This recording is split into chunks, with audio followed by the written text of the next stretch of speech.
This is sort of a part two in a two-part session. How many of you guys were here in January when I spoke then? Mostly what I talked about then was a review of mortality rates.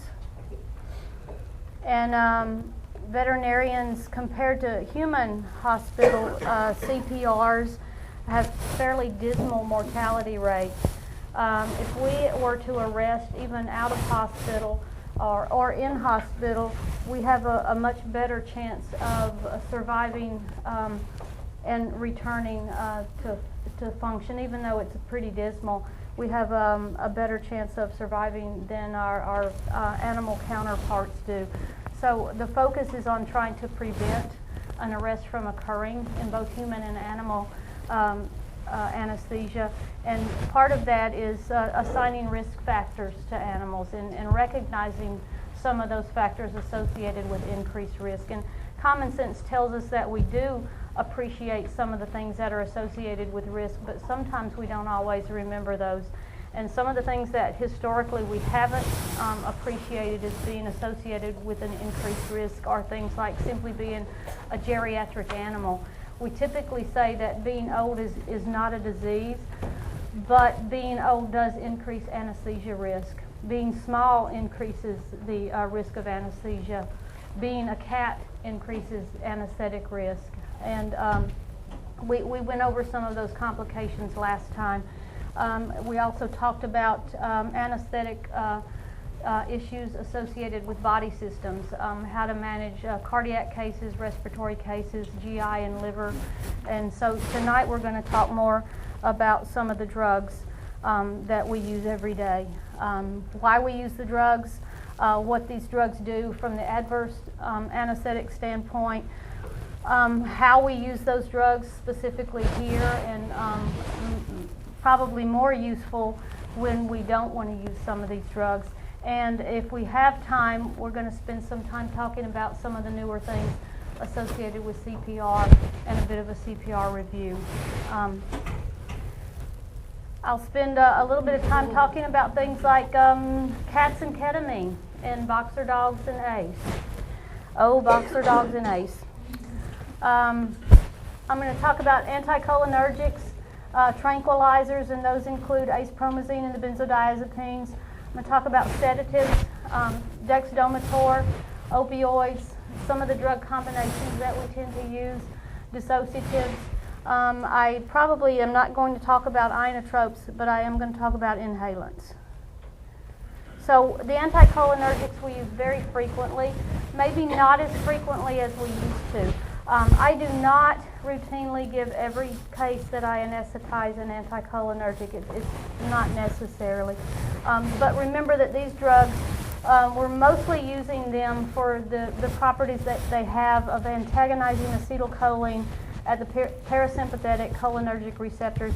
Most of the time I'm using them for their effects on those sinoatrial receptors in the heart.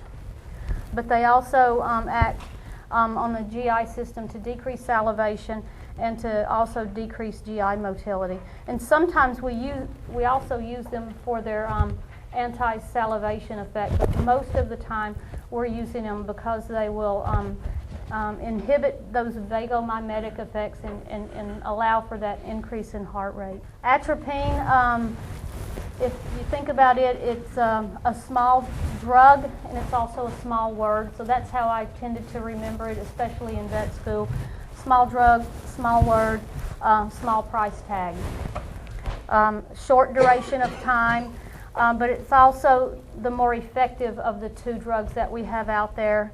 If you have a life-threatening bradycardia, this is the drug that you want to pick up. It's also more likely than GLYCOPYRROLATE to cause an extreme tachycardia. So you're more likely to take that animal from a real slow heart rate to an extremely fast heart rate. GLYCOPYRROLATE is the drug that is a bigger drug. It's less likely to cross barriers. It lasts a little bit longer than does atropine. It's a bit more expensive, but most of the time you're going to be using a bit less of it. And what I like about it is that it's less likely to cause that heart rate to go over 200 beats a minute most of the time. And so for this reason, it's probably the drug of choice, especially if you have an animal that has some degree of heart disease and you don't want its heart rate to go from very slow to very fast. Remember that if you're giving an animal an anticholinergic because it's bradycardic and it's under anesthesia, if that animal is hypothermic, it's not going to respond very well to the anticholinergic. Remember that all the anticholinergics can do is get rid of parasympathetic tone. They do not enhance sympathetic tone. So if your animal is lying there and it's freezing cold and it has very little sympathetic tone because it's cold, you can get rid of parasympathetic tone all day long. But if your animal has no underlying sympathetic tone, your animal's heart rate is still not going to go up and stay up. You may get a transient little blip of an increase in heart rate from your anticholinergic, but then your heart rate's going to come right back down again because of that lack of underlying sympathetic tone. Also, remember too that if you have an ECG on these animals and you're humming along and your animal has a sinus bradycardia, PQRST, but the heart rate is slow, and you give glycopyrrolate or atropine, either one of these drugs is likely to cause a transient second-degree AV block that's going to make your heart rate even slower and make it look worse. And you're going to go, oh my gosh, what have I done? My animal's heart rate is even slower now. It looks worse than it did before. What's going on here? That's usually transient. It lasts several minutes, but if you're staring at it, it seems like an eternity before that heart rate picks on up and will go into a sinus rhythm and sometimes even a sinus tachycardia. Most of the time you just need to ride that out, because if you go ahead and give a second dose of that anticholinergic to treat what you think is a second-degree AV block, you're going to really end up with a really high heart rate because now you've given 2 doses of that drug. So just try to ride that out if you've given an appropriate dose of the drug to begin with, and try not to give a second dose, especially if what you're seeing is P waves that are in short duration after another, because what you're seeing is an increase in that sinoatrial rate, and if you count those P waves, that's what your heart rate is going to come up to pretty shortly after that. And that means that you're going to have that heart rate pretty quickly. So try not to give that second dose. I know it's scary though. Anticholinergics, also there is this underlying controversy on whether or not you should give an anticholinergic with those alpha-2 adrenergic agonists such as DEXDOMITOR. These drugs slow the heart rate significantly. They also cause that transient hypertension. If you give an anticholinergic, you're going to get an even greater hypertension associated with that. So most of the time we say just ride out that bradycardia and don't give an anticholinergic. There are some exceptions to that, but most of the time it's not necessary to give an anticholinergic when you're using the alpha-2 agonists such as DEXDOMITOR. So for me personally, I am going to give an anticholinergic as a pre-medication if I have a pediatric animal, or if I have a dog with a pre-existing slow heart rate, or most of the time in a cat. And the reason I give it to pediatrics and cats is because their cardiac output and their blood pressure is very heart rate dependent when they're under anesthesia. And so I want to keep that heart rate up. And because most of the time I'm also pre-medicating them with an opioid, and the opioids enhance vagal tone and they slow the heart rate down. And so I'm offsetting that with an anticholinergic. And I'm especially going to do that in a pediatric, those puppies and kittens. If I have an animal with a slow heart rate already, I know that if I give them an opioid, it's going to get even slower, so I'm going to go ahead and give them an anticholinergic. And if I have an animal with a heart rate that scares me, I'm going to give IV anticholinergic. But scary to me is different than scary to a lot of people. If I have an anesthetized animal, a slow heart rate, is not really something that's going to worry me unless they're also hypotensive or unless they're a tiny little animal. So I usually will look at heart rate in relation to their blood pressure, their size, and their temperature, and then decide whether or not I think I'm going to need to give them an anticholinergic. So look at all of those things and then decide on whether or not you need to give an anticholinergic, and don't just look at a number. Now, if they have a slow heart rate and they're blocking, second-degree AV block or something like that, before I give them anticholinergic, then yeah, I think I do. I'm going to treat that AV block. And which one do we use? Almost always we're going to give GLYCOPYRROLATE unless that bradycardia is life-threatening or unless they're in cardiac arrest.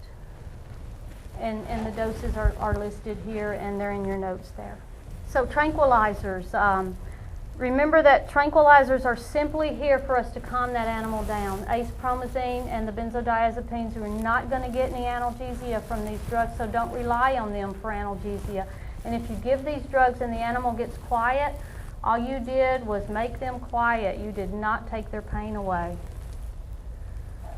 ACEPROMAZINE is one of the oldest drugs that we have around. It's very popular. We use it a lot. Centrally, it acts to cause tranquilization by antagonizing those dopaminergic receptors.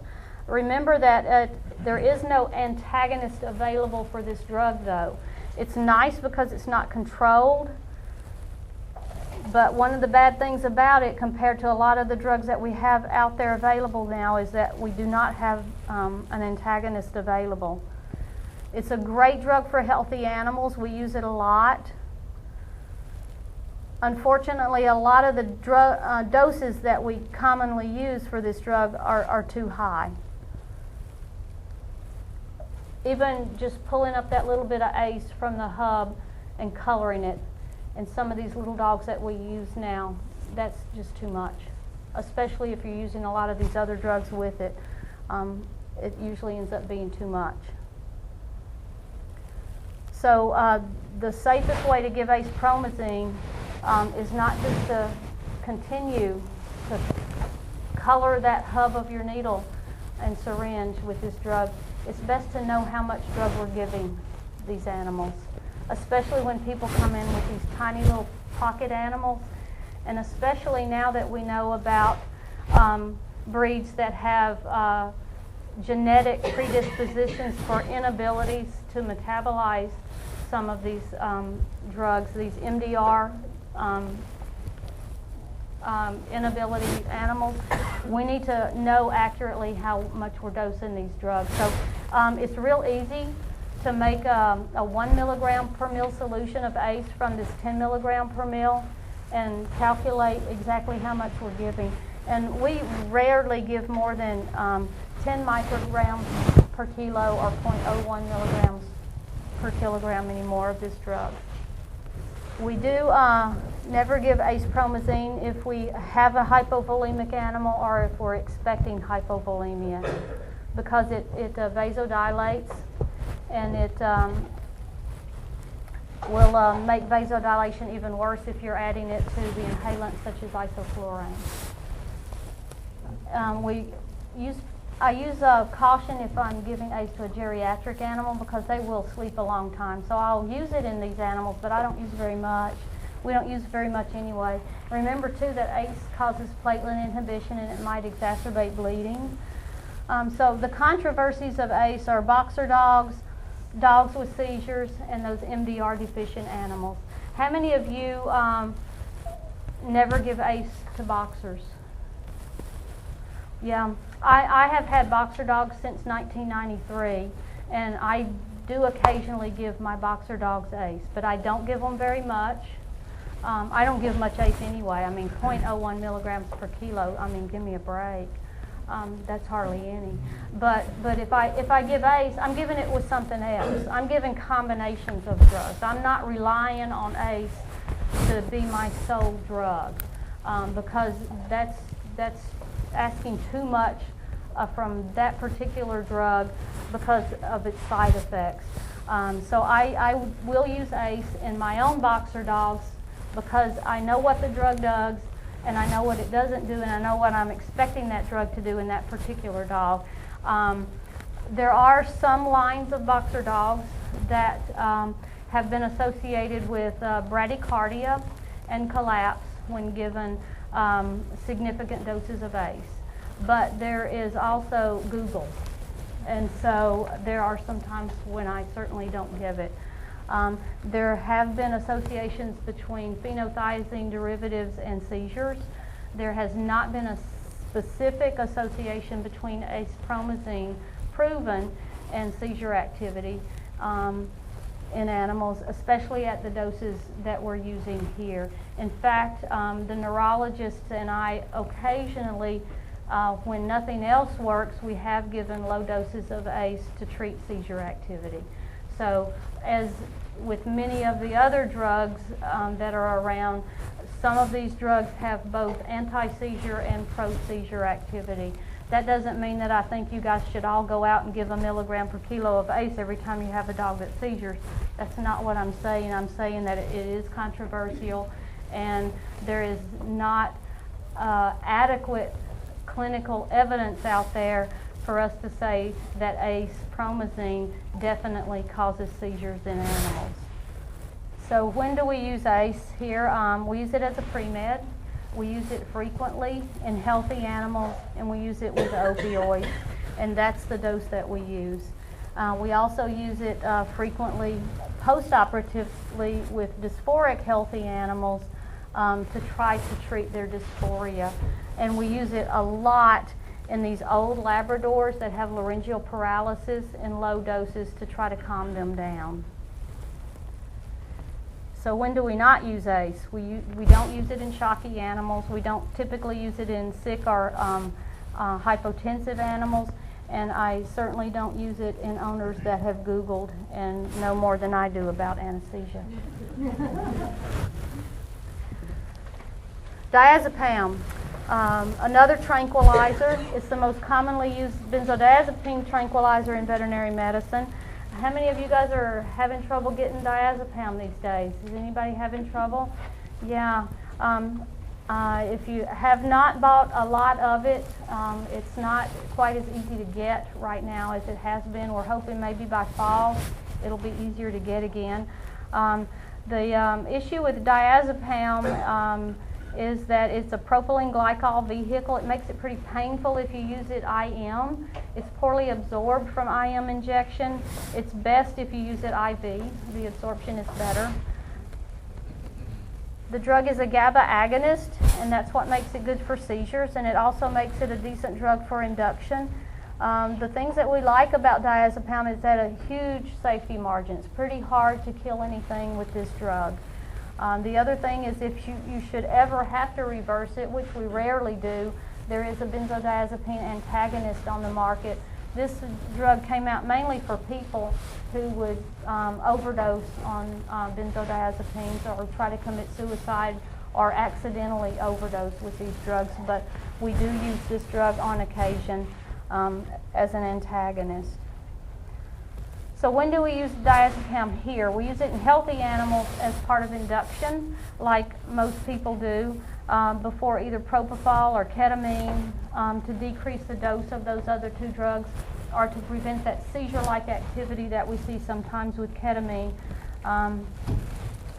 I will also use it with propofol because I don't like that transition between propofol and the inhalant, and these drugs really smooth that transition period between propofol and the inhalant, and it also lets us decrease the amount of propofol that we're using, and it keeps those animals from waking up quite so abruptly and quite so much 3 minutes after the propofol. We use a lot of diazepam in sick animals before induction with opioids or low-dose ketamine or really low-dose Diplomate or propofol. Midazolam is that other benzodiazepine that's available. Yeah. I have a question about the. Do you have to decrease the amount of propofol you use for induction when you use diazepam along with it? Well, the question is, do we have to decrease the amount of propofol? We get to decrease the amount of propofol. I do anything I can to decrease induction drugs because they have the narrow safety margin. But yeah, and that's the other reason that I'll give diazepam beforehand, because it lets me decrease the propofol by about another 25%. Yeah, if you give propofol with no drugs before it, you usually using about maybe 5 or 6 milligrams per kilo. And if you pre-med with an opioid, that'll drop you down about 25% to probably about 4.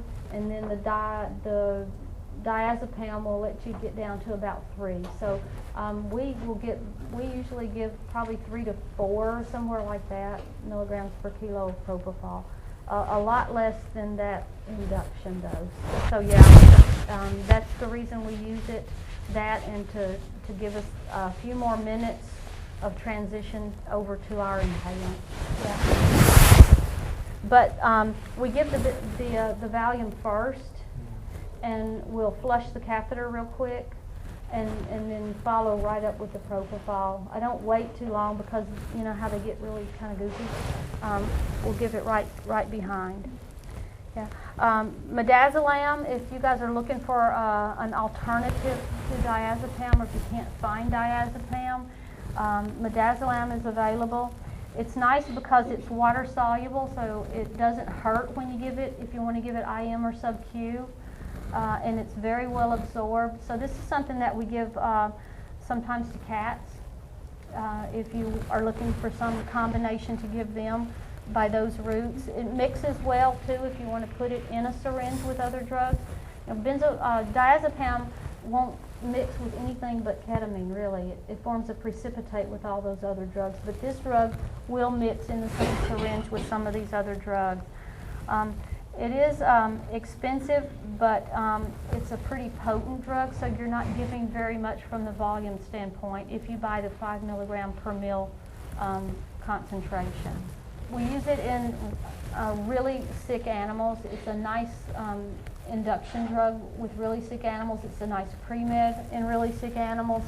I rarely use this drug by itself. The only time I really ever give this drug alone is if I have an animal that's just about dead. But I use it a lot in combination with other drugs to let me decrease the dose of those other drugs, to smooth that transition instead of Valium. If I have an animal that I don't even want to get something like propylene glycol, like an animal that's in liver failure or has really bad liver disease, and I don't even want them to have to metabolize the propylene glycol that's in the Valium, then I'll use midazolam with the opioid. These are really sick animals, like these old cats with hypertrophic cardiomyopathy, renal failure, just really sick creatures. I will give them the opioids and midazolam. They just seem to tolerate these drugs better even than diazepam. I don't use benzodiazepines to pre-med young healthy dogs. Those guys can take ACE because they just get goofier. So analgesic drugs, the classes that most of us have available to us are the opioids, the alpha-2 agonists, non-steroidals. Non-steroidals could take a whole 2-hour lecture in and of themselves, so I'm not going to touch on those tonight. There are so many of those drugs out there that we need a whole session on them. But from the acute pain management standpoint, these opioids are pretty much our mainstays now. They've got really wide safety margins. We can use them in both cats and dogs. Most of these drugs have reasonable prices. There's a wide range of prices, and I got some prices today on these drugs, and there really is a pretty wide range of prices, and we have a lot of good choices out there available to us. The ones I'm going to talk about, mostly morphine, hydromorphone, oxymorphone, fentanyl, are the mu agonists. They have the best analgesia for what you're using them for out there. They also, at least in dogs, have a great degree of sedation. dose-dependent sedation, analgesia, and some respiratory depression. Unfortunately, you do frequently get some vomiting. There are some ways around this vomiting. If you give the drugs IV, you usually will not get vomiting. If you give them sub-Q, that cuts down the vomiting some. They tend to vomit most from IM. They tend to vomit the most from morphine. Second seems to be hydro, and the least seems to be from oxymorphone and fentanyl, at least from these full mu agonists. So morphine is sort of the gold standard against which we compare all the others in terms of potency and degree of effect. It's more useful in dogs than in cats. Cats tend to lack some of the enzymes that break morphine down, so it tends to be better in dogs than in cats. Remember, if you give this drug IV, especially if you give it in the higher doses or in boluses, it tends to cause some histamine release in dogs, so you may want to pick another drug if you want to give it IV, because most of the other drugs that I'm going to talk about do not cause histamine release. It's commonly used as a CRI with lidocaine and ketamine, and it's also very commonly used in the preservative-free form as an epidural. It frequently causes dysphoria or some degree of euphoria in some of the dogs that we use it in, and most of the time that's pretty easily treated by giving them something like ACE or DEXDOMITOR. Hydromorphone. I looked up the cost, or Hayden, one of our great assistants here, looked up the cost for me.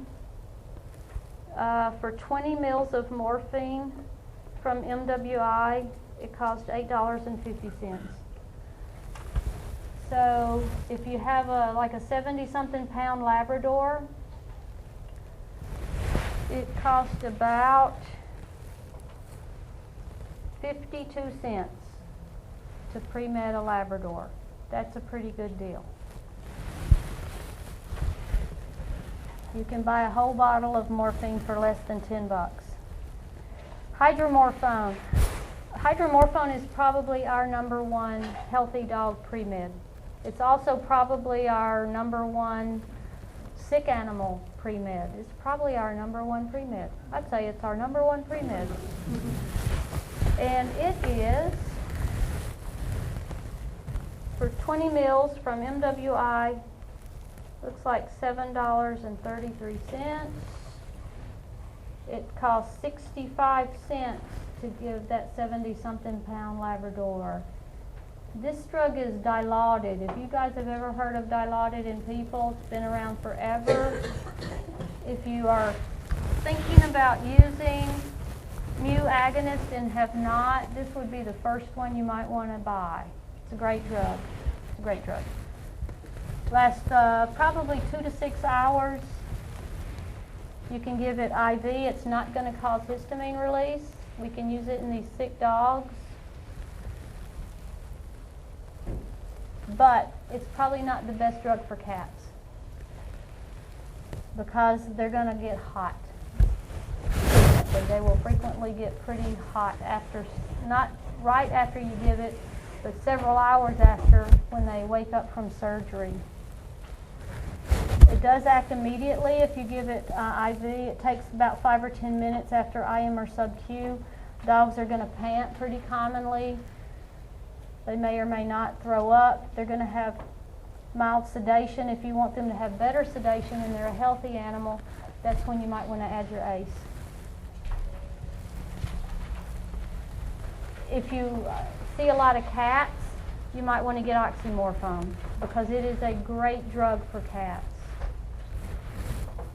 Unfortunately, you might not want to give it to your 70-pound lab because it's going to cost almost $10 for the 70-pound lab. It's not going to cost nearly that much for your cat because your cat does not weigh 70 pounds. But it's very unlikely to cause your cat to get hot, and it's a great analgesic. Dr. Mintz wanted me to mention, you know, that saddle thrombus cat that comes in, it's in agony. You give it IV oxymorphone and it's not in agony. It's great, great drug. These are really nice drugs to take away that acute, horrific pain, like that horrible orthopedic pain that you're causing in surgery every day. Better sedation too than morphine or hydromorphone. That's another thing I like about this drug. If you want sedation and great analgesia, this is a really good drug for that. But it's a little pricey. It's been around forever. I don't know why it's still so expensive, but it is. And if you have really sick animals, this is the drug that we use intra-op for induction and intra-op for our real sick animals, fentanyl.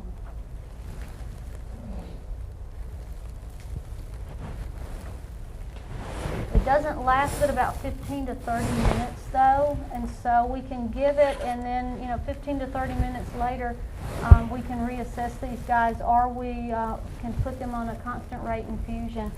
And that 70-pound dog, it cost us 70 cents to give fentanyl to, but it only is going to last about 15 or 30 minutes in this guy. But for about $7 to $15, we can put this drug in a CRI and give it to the dog all night long. And we add fentanyl to lidocaine, put it in a 1,000 ml bag and of Normasol or something, and give it as a CRI for pain management overnight for 24 hours. And that's not all that expensive. Lidocaine's also inexpensive. So this is a really nice mu agonist for us to use in those critically ill patients for induction and for CRIs. And that's this is how we use it for those GDVs, for hemoabdomens that have those splenic masses. We can use it in both cats and dogs. We give it to the cats that have hypertrophic cardiomyopathies, septic patients. It's enough analgesia in some of these really sick animals that they are almost unconscious from this drug, and with a little bit of a tranquilizer, a heavy dose of fentanyl, you can almost intubate them with just these drugs. And that's a huge safety margin compared to some of these less safe induction drugs on these animals that are about to die. And that's how we use these guys. Buprenorphine. Partial mu agonist. It's going to last probably six-ish hours, something like that.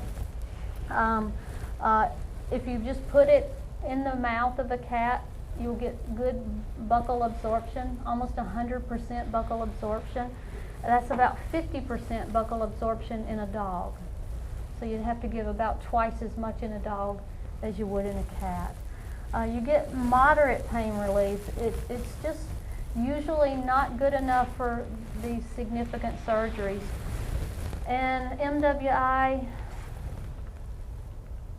haven't, let's see, right now we're getting buprenorphine, I think, from Roadrunner, and it's $4.20 for that same 70-pound lab. So it's not as good a deal as the hydromorphone. And it's for moderate pain relief. Butorphanol. We do use butorphanol. We do not use butorphanol for surgeries. Anything more than maybe a cat neuter. It provides mild pain relief at best. Short duration. We only use it for minimally invasive procedures. And when we are using it, we are combining it with other drugs. It's simply not good enough for major procedures. If we are, as a profession, as a veterinary profession, still giving butorphanol for major abdominal and orthopedic surgeries, we should not be doing that. We should be getting something better, or we should be sending these patients somewhere else. Butorphanol, we use it either combined with DEXDOMITOR for outpatient diagnostics, or we use it in really, really sick animals for things like endoscopy. minor procedures. And butorphanol is $4.60 for that 70-pound lab. And I did put some of the combinations here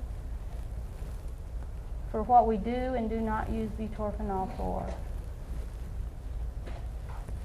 If any of you guys have issues with the mu agonist and you need to get rid of these drugs, naloxone is available as a mu and kappa antagonist, and it's something that we keep in case of emergencies.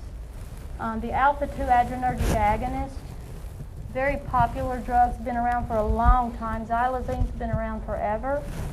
Recently, we've come out with ditomidine, metditomidine, and now dexmetditomidine.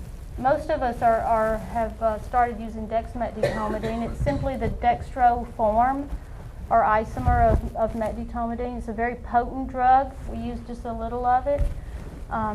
You see significant impacts both from the central sedation and analgesia standpoint and from the peripheral standpoint, in that it causes bradycardia, hyper and hypotension. And the label doses are quite high. They're quite impressive. But most of the time you can get by with much less than that. It's a very effective drug, especially if you combine it with the opioids, and most of the time we're combining it with butorphanol so that we get that combination of effects. And most of the time we're just using micro doses. And we're doing this for, say, outpatient diagnostic procedures, cast changes, maybe joint taps with light general anesthesia. Mostly for radiographs, things like that.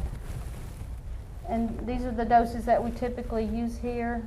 And similar to the ACE dilution, if we've got little dogs or cats, we make a diluted DEXDOMITOR solution too, from that 0.5 milligram per mil that comes from Pfizer to a 0.05 milligram per mil dilution, so that we can more accurately dose these little guys. And we use this drug in combination with the opioid for diagnostics or chemical restraint, and in micro doses post-op. Very rarely do we give DEXDOMITOR pre-op. It does strange things to heart rate and blood pressure and conduction, and it usually causes more headache than it fixes pre-op, and so most of the time we're finding that we're more comfortable using this drug post-op. But it's very effective to produce additional sedation, and it is a very good analgesic drug too, post-operatively. And we might add it to our CRIs post-op too. We don't use DEXDOMITOR in diabetic animals. Remember, alpha receptors are all over the body. We wish they weren't, but they are. We wish they were just in the brain. But alpha receptors are in the pancreas, and they cause insulin inhibition. They're also going to be inhibiting ADH. So even if these animals are dehydrated, they will still diurese. So even dehydrated animals will start urinating, and you might exacerbate their dehydration. So we try to avoid these drugs in dehydrated animals. If you've got bradycardic animals, they may get worse. And if we have obtunded cats that have a history of urethral obstruction, I would avoid these drugs because those obtunded cats are quite likely hyperkalemic, and that hyperkalemia is usually associated with bradycardia, and these drugs exacerbate bradycardia. So I'd be very careful about using these drugs in those instances. Antecedent is adipamazole. It is the antagonist that very effectively works against this drug. Remember that this drug has some side effects of its own. Sometimes it'll make these animals wake up too suddenly, especially if you give it IV, because you're getting rid of their sedation and their analgesia. They can cause some excitation, some salivation, diarrhea, some of the side effects associated with this drug. Bless you. I'll talk about a couple of the anesthetic drugs, and then I think we'll take a break maybe in about 10 or 15 minutes. Okay. The dissociatives, we've used these drugs in veterinary and human medicine for a long time. And as anesthetic drugs go, the dissociatives have a reasonable safety margin. They're useful in a number of different species. We can use them in dogs and cats, exotic animals, large animals, wolves. If we could catch the wolf, we could use them in a wolf. It's a little joke. They increase the heart rate and blood pressure, and so this could either be a good thing or a bad thing. They're fairly inexpensive. Most of the time they're readily available, and most of the time we can kind of predict the response that we're going to get from a dissociative. So those are all good things. But unfortunately they do have some adverse effects. So if you have a neurologic case, these would be the drugs that you put on your do not use list because they increase CSF pressure, they increase CSF flow, so they might exacerbate your neurologic condition. They increase heart rate and blood pressure and myocardial oxygen demand, so you might not want to use them in, or you wouldn't want to use them in an animal that had hypertrophic cardiac changes, and they have a short duration of pain control. So don't give a cat an IM injection of ketamine and expect it to be still working on your D-claw 6 hours later because it's long gone. So that combination of ketamine and ACE, not great pain control. You need to add something to it. And we used to think that ketamine protected laryngeal function, so we didn't need to intubate these guys, but studies have shown us that they don't really protect laryngeal function as well as we thought they did. They just look like they do. So they still are at risk for regurgitation. And we do know that ketamine is one of the most widely used anesthetic drugs. It's a very commonly used drug here. We use it a lot. We used to use ketamine and Valium a lot until we started getting worried that we were going to run out of Valium. So now we use ketamine and propofol frequently. And we use lots of ketamine as a CRI. So here we use ketamine and diazepam. We use ketamine and propofol for induction. And we use ketamine, morphine, and lidocaine as CRIs. And if we're using the ketamine and propofol combination, we're just doing that just to decrease the dose of both drugs. We just use half as much of each drug. And the reason we do it is because the ketamine smooths the propofol induction, and you're not having that dog wake up in 3 minutes. And it's just kind of like ketamine and Valium, only it's propofol instead of Valium. And that way we're saving the Valium for Dr. Rossi for all her seizuring patients. We don't use ketamine in CNS patients, in tachycardic patients, because it causes some tachycardia. We don't use it in, I don't use ketamine in cats anymore. That's just a personal bias because I have been burned a few times on cats that had silent HCM. I gave them ketamine and I had really bad outcomes. That was way before I was even here.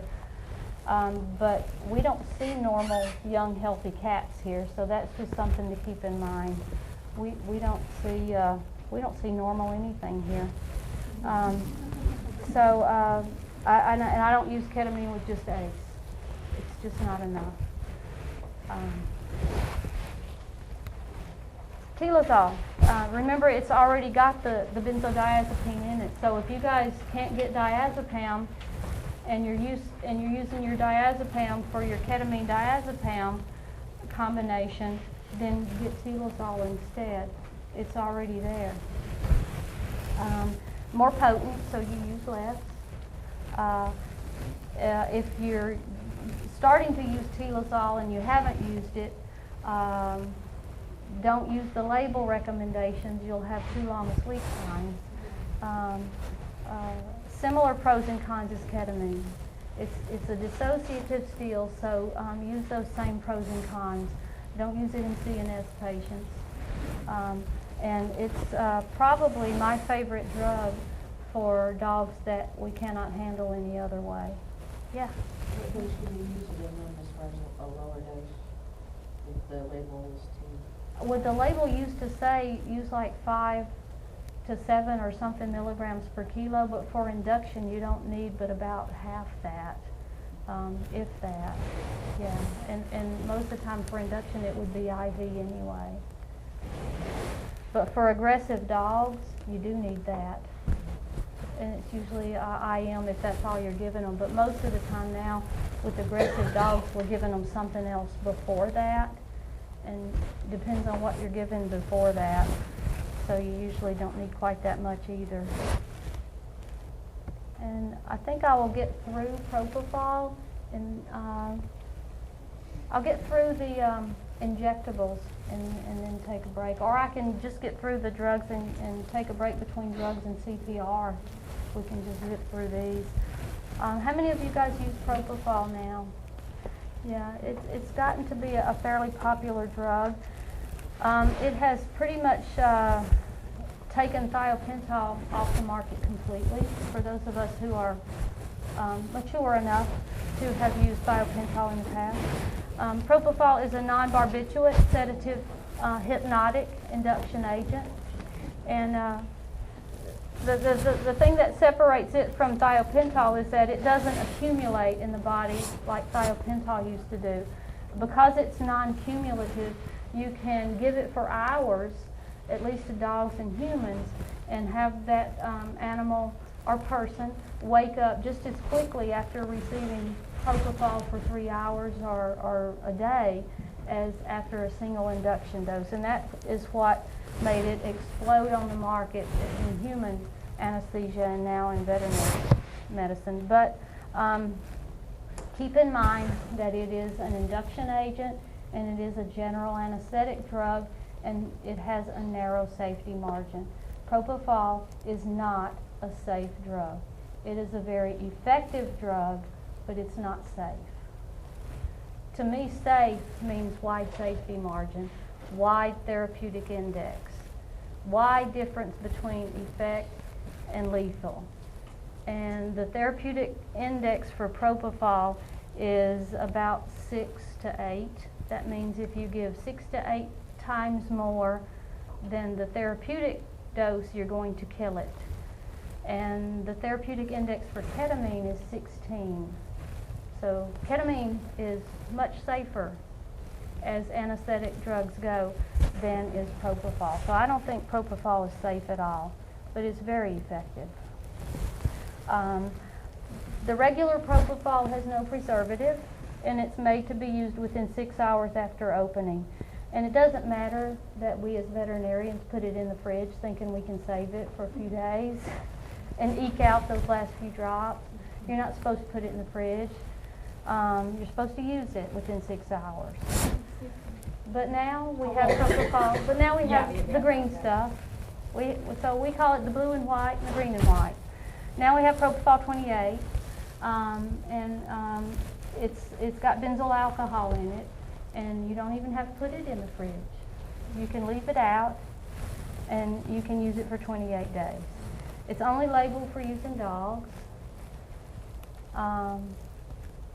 but you can put it in the fridge if you want it to be cold. but you can use it for 28 days. When you use the ketamine, what are your doses for that? How low can you get it? I usually give 2 to 3 milligrams per kilo of it, and I use instead of we usually give 6 milligrams per kilo of ketamine if we're using it with Valium, but when we use it with propofol, the ketamine dose is also half. It's 3 milligrams per kilo. So it's nice to have. It's nice. I like having drugs, except for the opioids and the benzodiazepine, and I like using a lot of those. We like using a lot of drugs that have wide safety margins and are reversible. Ketamine's not reversible, and propofol is not reversible. The only good thing about propofol is it wears off quickly, most of the time. But we have not been using the propofol 28 in cats. It's not labeled for use in cats. The other propofol is, I think. I don't know. I can't remember. I can't even remember anymore. I say I can't recall a lot now, and because I'm older, I get away with it. So, the blue and white stuff works great in cats, and so we usually will keep one of those available. And because we know that if you use really high doses of anything with benzyl alcohol in it, it tends to be toxic in cats. I asked is it Abbott that sells Propofol 28? I think it is, yeah. I asked them about using this in cats, and they have used it in cats, but because they haven't labeled it for use in cats, people are a little nervous, especially because of the benzyl alcohol and the potential for toxicity. So we have not been using it in cats. We just use the blue and white.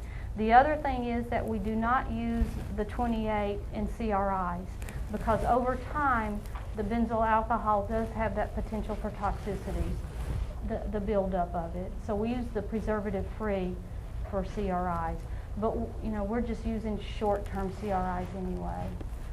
I do want to mention etomidate, because you guys, a lot of you guys may have heard about etomidate in vet school, but you heard that it was cost prohibitive. But it's not anymore. It's generic, and the cost has come down. And it really is a pretty decent drug to use. It's also a non-barbiturate sedative hypnotic. It's been used for years in people and in high-risk animals. The nice thing about etomidate is that when you use it, it's just an induction drug. It's not used really for anything but induction of anesthesia. And it maintains heart rate, it maintains blood pressure, and the animals keep breathing. That's what's really cool about this drug, is it doesn't cause that apnea and that blue tongue like propofol does. It doesn't cause those significant changes in heart rate, blood pressure, and CNS activity like ketamine does. It's just a really nice induction drug. It's got a couple of negatives in that if you don't use it after an opioid or benzodiazepine, their head can go back kind of like The Exorcist, and they can retch, and that's really unpleasant. But if you give them an opioid and you give them that IV benzodiazepine, which we're always going to be doing that usually in a sick animal anyway, it's just a very nice, smooth induction. And it's readily available through distributors, and it's not cost prohibitive like you used to think it was. And you just give it, you know, just like you would a little bit faster even than propofol. It's just a clear solution, and it's a very smooth induction, a reasonably, you know, and you just switch them over to the inhalant, and there you are. And it's just no longer cost prohibitive for those really, really sick animals. We use it in animals that have heart failure or have really bad congenital heart conditions that were taken to surgery. The other animals that I use it on are those 15-year-old cats that come in severe life-threatening upper respiratory distress, and you know that 95% of their larynx is covered up with squamous cell, but you need to look at them, and you need to see, and you need them to keep breathing, because you're probably not going to be able to intubate them. Propofol makes them quit breathing sometimes, and if they quit breathing and you can't intubate them, you're in trouble. So we just give them a little bitty bit of midazolam, a little bit of etomidate. You can get them relaxed enough where you can take a look and you tell the owners what's wrong with their animal, and they keep breathing, and then they wake up again. That's really kind of nice. Those are some of the uses for that drug. How many of you guys use ISO? How many of you guys use SIBO? Kind of half and half, and how many of you use both? Cool, kind of neat. Well, so ISO's been around for a long, long time. It's relatively insoluble. It's less than 0.1% metabolized, causes dose-dependent decreases in myocardial contractility, which means blood pressure is going to go down as the ISO goes up, causes profound vasodilation, Sevoflurane, getting pretty popular, has a very low blood gas solubility, 3 to 5% metabolized. It causes dose-dependent decrease in myocardial contractility, means the blood pressure is going to go down as the dose goes up, and it causes profound vasodilation. Two very similar drugs, in other words.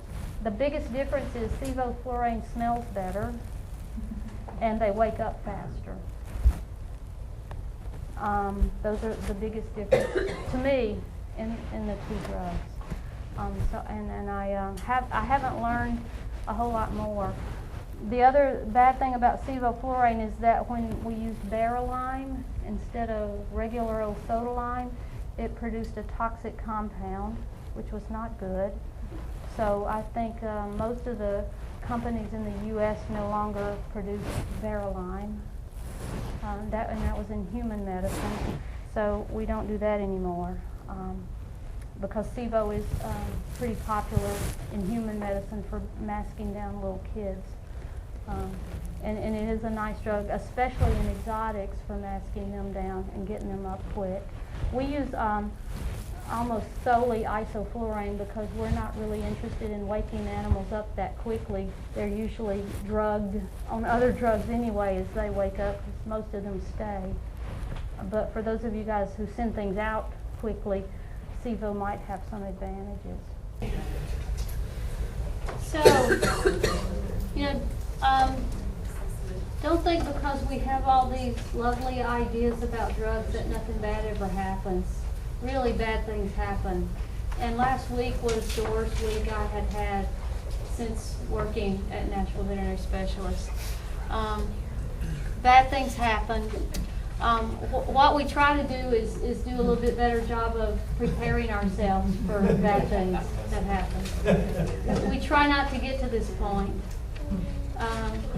For those of you that were here last month for Dr. Wong's presentation, she had this really cool picture of a belly with a cat surrounding the tattoo. She said that was her husband, Alan. My husband flies, so I said, this is him right here. There's Mitch. So there are some new things that are going on in CPR. A few new things and a few things that I just wanted to talk about as a review. We're going to review some of the things that are going on, talk about current guidelines, and talk very little, about post-arrest support, because there's not a whole lot to say about post-arrest support, unfortunately. So we all know that cardiopulmonary arrest is the cessation of functional ventilation and circulation. It happens to us all, and unfortunately, and every now and then, when it's not supposed to happen, it is reversible. The dismal state of even the human CPR experience is that if you have an out-of-hospital arrest, your survival is about 6%. So if you think you're about to die, you better get yourself to a hospital real quick. Run. There were some new guidelines in the American Heart Association for human CPR. If you want to do a little light reading there, you can go to that website and read. The gist of it is that there's not a whole lot of focus on quality. Like, you don't go count the rib spaces and see exactly where you want to be. Don't worry about that. Don't count, and don't do the 5 to 1 or the 2 to 20 or whatever it is that I didn't get right anyway. Just push hard and push fast. And in people, get to a defibrillator. That was pretty much the gist of it, so now you don't even have to go to the website. There's a poor outcome in people associated with prolonged arrest before the beginning of CPR. There is also poor outcome associated with prolonged ventricular fibrillation before defibrillation, and inadequate perfusion during CPR. So those are the big things associated with poor outcome in people.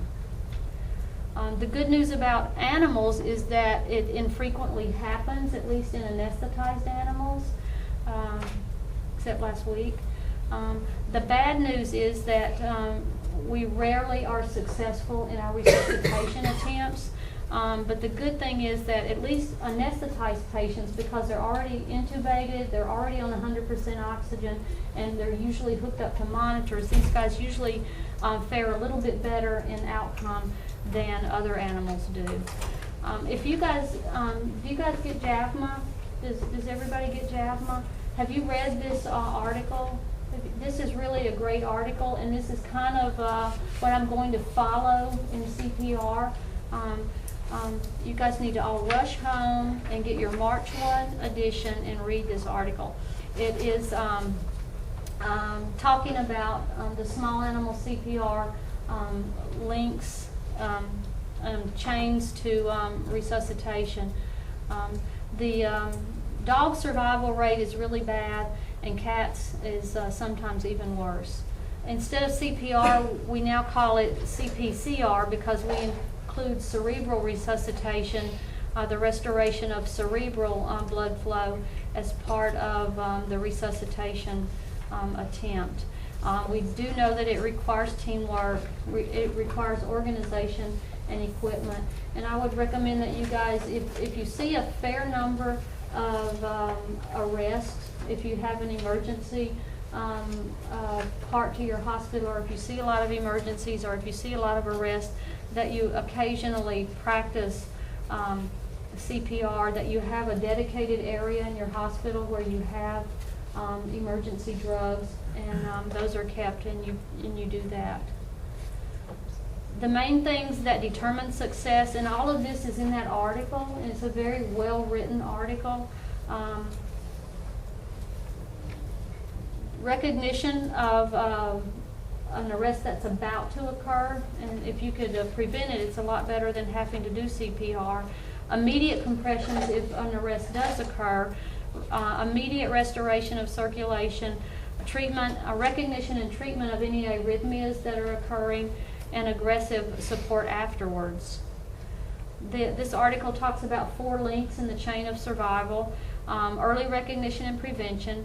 We're going to talk about these 2: basic life support, advanced, and post-resuscitation care. Early recognition are those protocols and the personnel in your hospital that might need to receive some training to recognize when the conditions in that animal are starting to get worse, and can prevent an arrest whenever possible. Like, you may want to have that animal or those animals in cages that are right at eye level, right where traffic is happening a lot, where you can focus on that patient and pay attention to it, and have somebody watching that animal all the time and recognizing if something changes, even subtly, in that animal's respiratory pattern or that animal's CNS state, that might cue you into the fact that its condition is getting worse. And a big thing here is client education. Most of us know that these animals sometimes have underlying conditions that makes CPR a moot point, but the clients need to be educated about this too, and that's sometimes the hardest part, is telling the client that their animal has a condition, that even if we do CPR, that the underlying condition is terminal, and that doing CPR is not going to lead to a successful outcome in the long run, even if we are successful in restarting that animal's heart. And that's the tough part. Basic life support are those non-drug life support measures, chest suppressions, obtaining an airway, and ventilating the patient, and putting the monitoring equipment on them.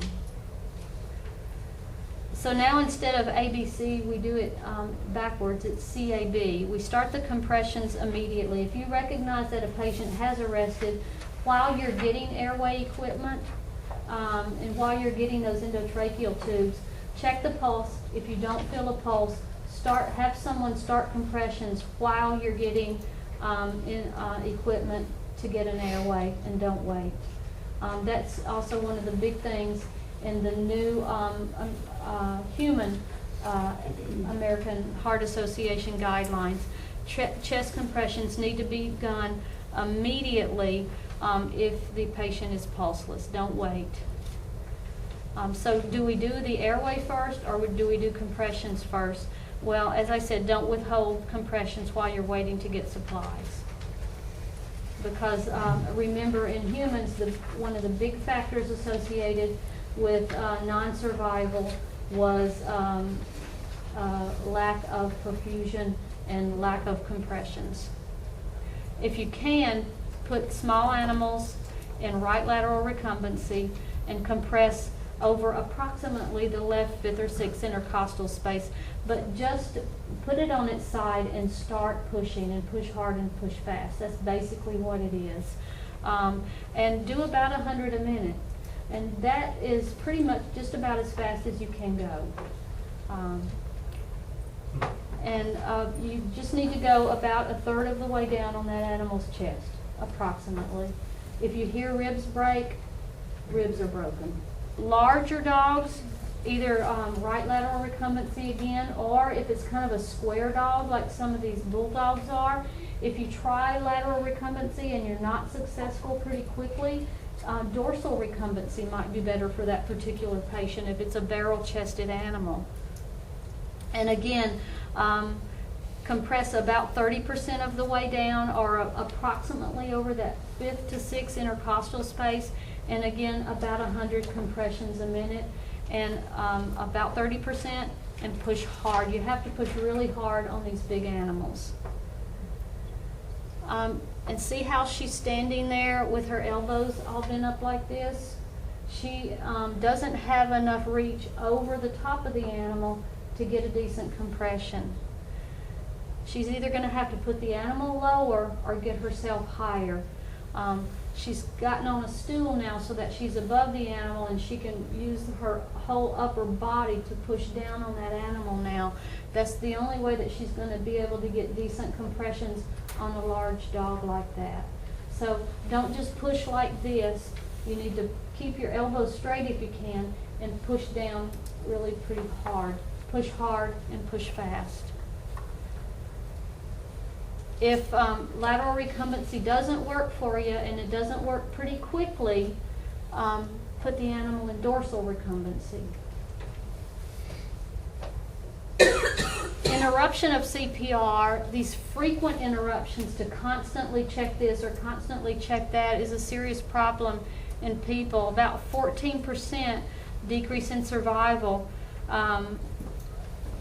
has been noted for every 5-second increase in pauses. So try to limit your pause checks to about a 10-second pause, and try to limit them to about every 2 minutes. So that means to start doing compressions, and do compressions for about 1 to 2 minutes, and then pause for a very brief period of time to check that pulse. Try not to do too many pauses, and to have those pauses last too long while you're doing this or that. Interposed abdominal compressions, if you have enough people to do them, and you can do them properly, it does increase venous return. It does improve organ perfusion. However, if you have a diaphragmatic hernia or some type of GDV or some other type of abdominal injury, they're contraindicated. But only do them if you have enough people, obviously.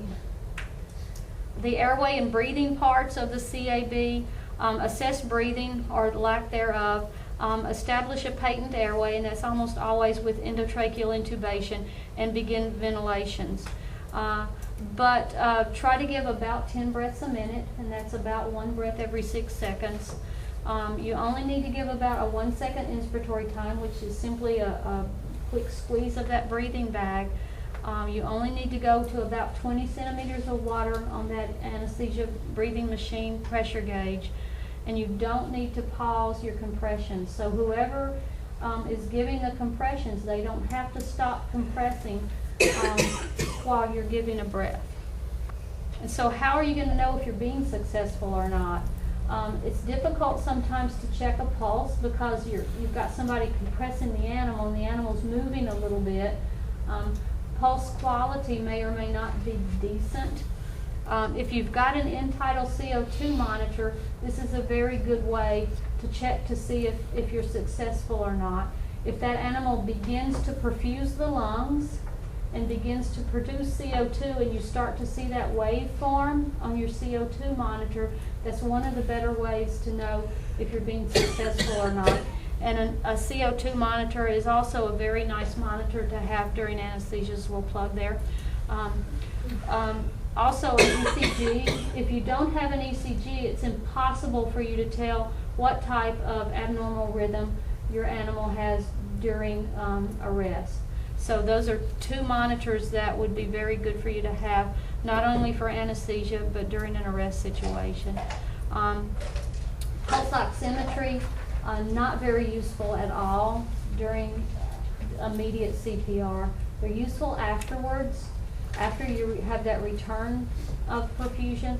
They're useful before it happens, but right in the middle of CPR, they're probably not going to be all that great. Dopplers are not great peripherally.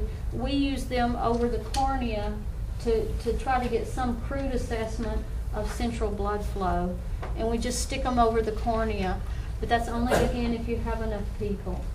So trying to get the Doppler to work peripherally is not going to be very good. You can try to have somebody check femoral pulse though, and of course listen for the heartbeat during that pause to see if your animal has heart has started beating again.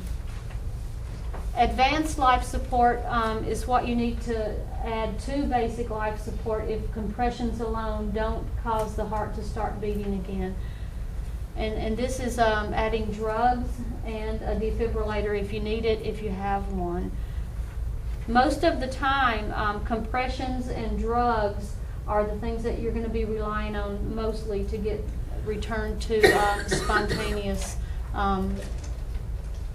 life again. The main drugs that we rely on now, a pretty short list compared to what some of us learned in vet school. I used to almost have to carry around a dictionary for all of the drugs I used for CPR when I was in vet school, and now, thank goodness, it's pretty short. Epinephrine, atropine, vasopressin are the three mainstays during immediate CPR. And if we had used opioids, then we will give them a dose of naloxone. Venous access, if you have central, that's the best, but cephalic is the best of the peripheral. If you have cephalic access, you need to give a small bolus of fluids, and about half a ml per kilo is enough of a bolus of some kind of fluids like saline or LRS or whatever you have to push your drugs from the cephalic into the central portion so that your drugs will get to that animal. You don't necessarily need to be giving shock doses of fluids to this animal during the arrest situation unless the arrest occurred as a result of hypovolemia. Tracheal administration might be necessary for drug administration if you don't have venous access during the arrest. And I thought this was kind of neat. This article said to use the mnemonic NAVLI. And for those of you who have taken the NAVLI, you will always remember this. These are the drugs that can be given by the endotracheal route. You need to give them at 2 to 3 times the dosage and then follow them up with some saline. And that just shows a red rubber catheter that will fit right down the endotracheal tube there. ECG is really vital because without it you have no idea what kind of rhythm you have going on and no idea what drugs to use. Asystole is probably the most common rhythm abnormality. That's that flat line, or you may see P waves. Epinephrine is the drug of choice still. It's still controversial in human CPR. They still have not associated epinephrine with an improvement in outcome, but it is still given. And they're looking for that alpha vasoconstrictive effect from it. The beta effect is not wanted because it's arrhythmogenic. We also use atropine in veterinary medicine, even though atropine's been dropped from the American Heart Association standards in human medicine. We use it mostly because we're trying to get rid of any parasympathetic tone that might be underlying. And vasopressin, if you guys see any cardiac arrest, I would recommend buying some vasopressin. It's not an extremely expensive drug, but it is a fairly effective drug in aiding return of spontaneous circulation in many of our CPRs.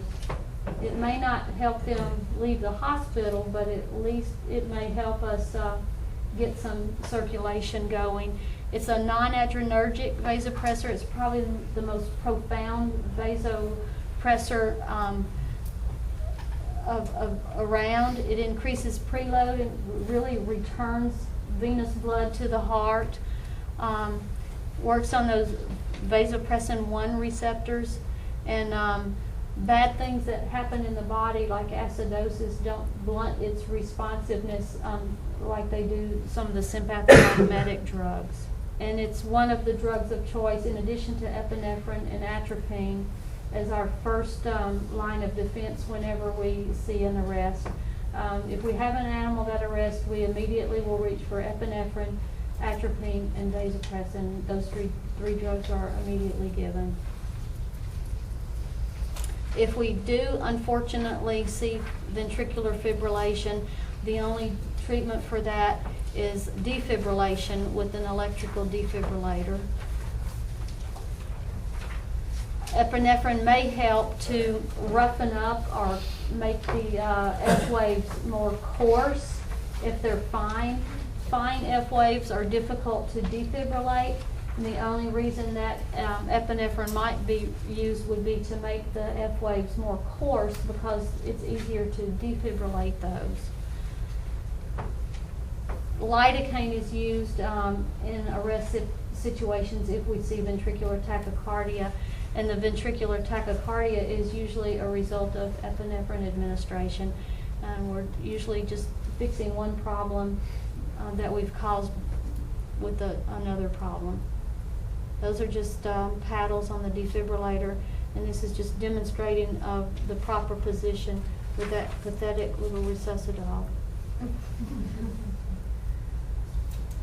Closed chest versus open chest. If you're going to make the decision to do open chest, it needs to be made very quickly, and that's any animal with a poor pulse, cardiac tamponade, significant effusion, anything that would cause you not to be able to get decent compressions very quickly on an animal.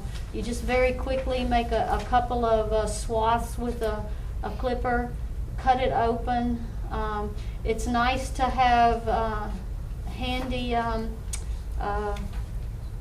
what are those things called, Trey? Yeah, those things. I thought it's like some kind of a spaghetti noodle. Yeah. And spread the rib cages because you can't really get your hand in there with those stiff ribs on an older dog. It's impossible, even somebody with a skinny hand. It's nice to have something to spread the ribs. You cut right open the pericardial sac, reach in, and remember the heart is a muscle that pumps all the time, and so it's very, very tough, and your hand will get tired very, very quickly, so it's nice to have somebody spell you. Don't worry too much about contamination. That's why antimicrobials were made. But you can be very successful very quickly if you make that decision quickly to do open chest cardiac massage. So the fourth link, if you are successful here, remember that many of these guys will arrest again if you're not very aggressive with supportive care, especially if they had some kind of pre-existing condition. They may have brain injury. They will frequently have myocardial damage. They have reperfusion syndromes where they have a vasodilatory state that's very similar to a sepsis, where they're fairly non-responsive to sympathomimetic support. They have neurologic degeneration and cell death. Sometimes cortical blindness will occur and sometimes be permanent. Sometimes it's temporary though. These are all of the happy things that can happen after CPR. Sometimes these guys will respond very readily and come around quickly, especially if they were healthy before the arrest. But if they had significant issues before, they're going to have more significant issues after. If you can get them cold and keep them cold, about 90 degrees or so, that helps to optimize brain function. If you will keep their blood pressure between about 70 and 100 mean arterial pressure, that's good. If you oxygenate them and ventilate them, that's difficult for us to do, but that would help to treat brain injury. The treatment for their myocardial issues is inotropes, any antiarrhythmics if they have arrhythmias. Plasma helps them a significant amount. They have these sepsis-like syndromes that occur. So remember, when it comes to drugs, we do try to individualize these guys.